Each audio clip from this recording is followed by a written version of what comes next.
So after waiting a couple of months for this thing to come back in stock, I finally got the email and I jumped on it. The Evolution R255TBL Plus is here. Now obviously the Rage 5 models have been really popular over the years.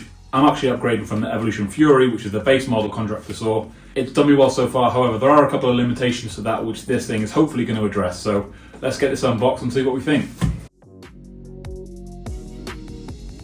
So there's a couple of different models of this. I've gone for the Plus, which has a soft start motor, a more powerful motor, and a couple other features like Outfeed support, but we'll get into that later.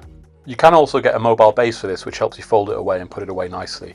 But I've got such a small space that even if you fold it away and stick it in a corner, that's using valuable space for me. So I'm going to build a cabinet, which I'm going to sit this thing on top of, which has storage underneath, and you'll probably see that coming up on the channel soon.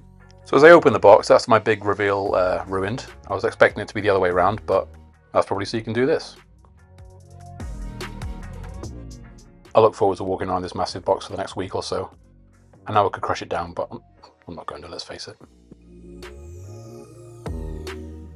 Now that it's out the box, let's start unpacking the goodies and see what we've got. First up is this Outfeed support, which actually I didn't realise it had when I first ordered it. One of the problems I have had with my current Fury model is that it doesn't have Outfeed support. If you have any cuts of any significant length, you run it through and things start falling away from you, it leads to a very dicey situation and not one you want to be in, so that's a really valuable feature on this tool. We've got another box of goodies just jammed under here, so I'll just pull that out and see what we've got in here as well.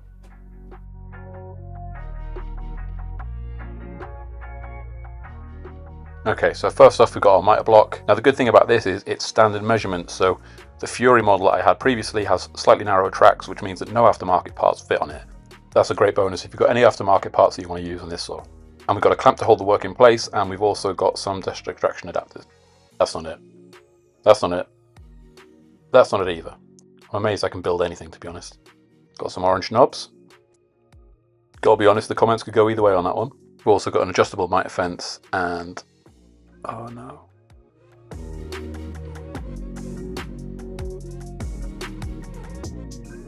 And your riving knife and blade guard.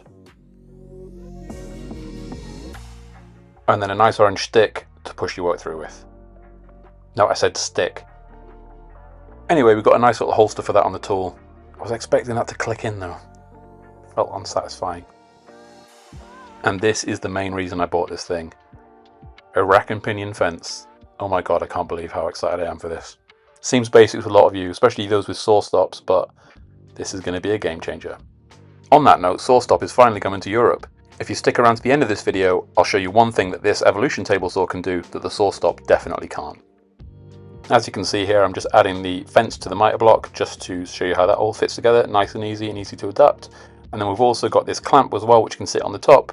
And that might be useful if you're doing kind of angled cuts and you want to hold the work in place and you want to make sure that it's definitely going to not slip as you're sliding forward. You don't really need it for cross cuts, but useful to have. Now, as I mentioned before, standard slots means that you can upgrade to aftermarket parts as well.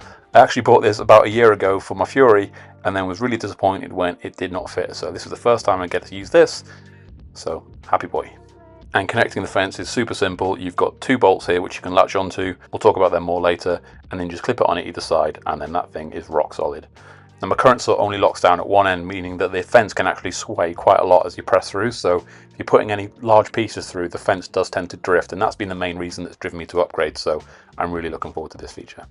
On the other hand, I can't use that as an excuse anymore, so I actually need to cut things straight. Once I've attached the handle, it's slightly stiff at first, but loosens up. You can see you just turn this knob to adjust the fence. That's going to give you much more precise adjustment. It doesn't take long, and it does definitely feel more precise.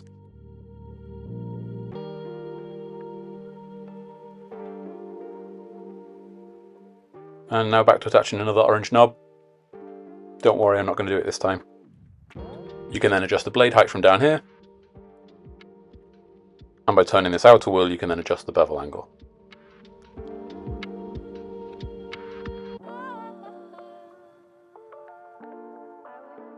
Outfeed support just connects up underneath just by pushing the two rods through these little holders underneath, which you can then lock down and tighten if you want to, but I'm just going to leave it free floating so you can pull it in and out as you need. And back up top, we're just going to add the riving knife as well, so we don't fire our work straight back at us. I've seen people adding these online, and it really is easy. You just undo a lever, drop the riving knife in, and then redo the lever, and jobs are good. Make sure it's unplugged before you do this. And here we can just add the blade guide as well. I think my old blade guide lasted about 10 minutes before I chucked it away, but we're going to attach it and see how long I'll leave this one on for. It is actually really, really good. It does flop down, but then you can also lock it up and keep it out of the way if you need to.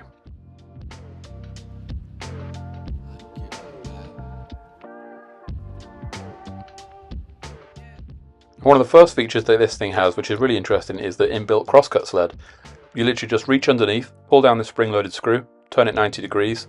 That then frees up the crosscut sled, and then you've got a crosscut sled built in. And as you can see, you've got a little hole here which corresponds to the screw on the back of the mitre gauge.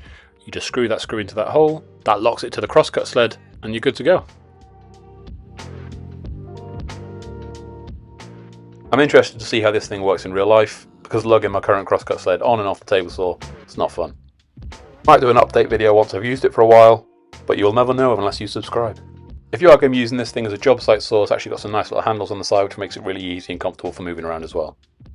And we've got a new and improved on-off switch, so you can actually access the on switch and then still bump up against it to turn it off. Now this Plus model comes with a soft start 1800 watt motor, which means no more jump scares on startup.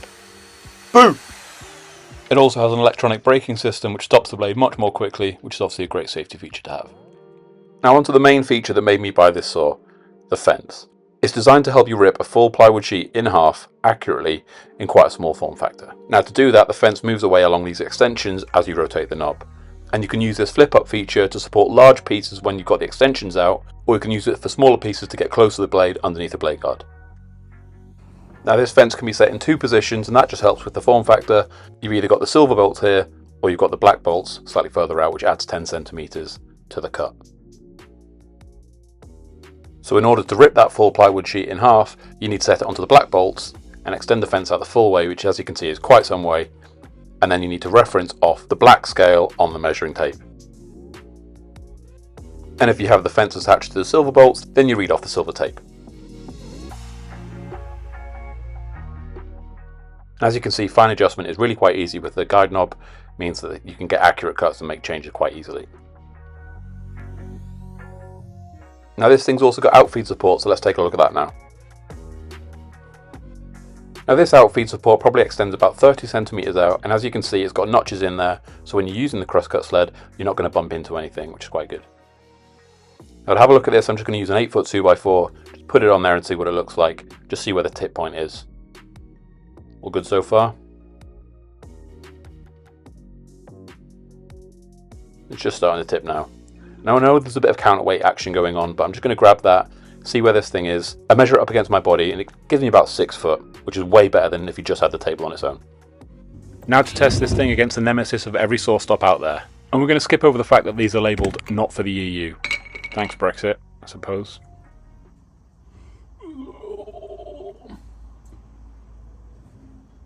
Say what you like about quality and safety features, you cannot cut a hot dog with a saw stop. I mean you can, but sometimes when hunger strikes you don't want to be messing around with settings, you just need that hot dog. Take that saw stop, a hungry woodworker is a bad woodworker.